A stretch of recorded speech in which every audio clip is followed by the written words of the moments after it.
ಆರ್ಸಿಬಿಗೆ ಗೆಲುವಿನ ಓಟ. ಹ್ಯಾಟ್ರಿಕ್ ಸಾಧನೆಯೊಂದಿಗೆ ಗುಜರಾತ್ ಜೈಂಟ್ಸ್ಗೆ ಸೋಲು. ಮಹಿಳಾ ಪ್ರೀಮಿಯರ್ ಲೀಗ್ನಲ್ಲಿ ರಾಯಲ್ ಚಾಲೆಂಜರ್ಸ್ ಬೆಂಗಳೂರು ತಂಡ ತನ್ನ ಭರ್ಜರಿ ಪ್ರದರ್ಶನವನ್ನ ಮುಂದುವರಿಸಿದೆ.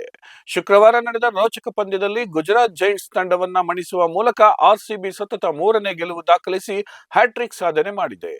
ಈ ಗೆಲುವಿನೊಂದಿಗೆ ಬೆಂಗಳೂರು ತಂಡ ಅಂಕಪಟ್ಟಿಯಲ್ಲಿ ತನ್ನ ಸ್ಥಾನವನ್ನ ಮತ್ತಷ್ಟು ಭದ್ರಪಡಿಸಿಕೊಂಡಿದೆ. ಆರ್ಸಿಬಿ ತಂಡದ ಈ ಗೆಲುವಿನಲ್ಲಿ ಯುವ ಆಟಗಾರ್ತಿ ಶ್ರೇಯಾಂಕಾ ಪಾಟೀಲ್ ಪ್ರಮುಖ ಪಾತ್ರ ವಹಿಸಿದರು. ತಮ್ಮ ಸ್ಪಿನ್ ಜಾದೂ ಮೂಲಕ ಎದುರಾಳಿ ಬ್ಯಾಟರ್ಗಳನ್ನು ಕಟ್ಟಿಹಾಕಿದ ಅವರು ಕೇವಲ 15 ರನ್ ನೀಡಿ 5 ವಿಕೆಟ್ ಕಬಳಿಸಿ ಮಿಂಚಿದರು. ಶ್ರೇಯಾಂಕಾ ಅವರ ಈ ಮಾರಕ ದಾಳಿಯಿಂದಾಗಿ ಗುಜರಾತ್ ಜೈಂಟ್ಸ್ ತಂಡ ಅಲ್ಪ ಮೊತ್ತಕ್ಕೆ ಕುಸಿಯಿತು. ಸುಲಭದ ಗುರಿಯನ್ನ ಬೆನ್ನಟ್ಟಿದ ಆರ್ಸಿಬಿ ಬ್ಯಾಟರ್ಗಳು ಜವಾಬ್ದಾರಿಯುತ ಆಟವಾಡಿ ತಂಡಕ್ಕೆ ಜಯ ತಂದುಕೊಟ್ಟರು. ಈ ಮೂಲಕ ಆರ್ಸಿಬಿ ಈ ಸೀಸನ್ನಲ್ಲಿ ಅಜೇಯವಾಗಿ ಮುನ್ನುಗ್ಗುತ್ತಿದೆ.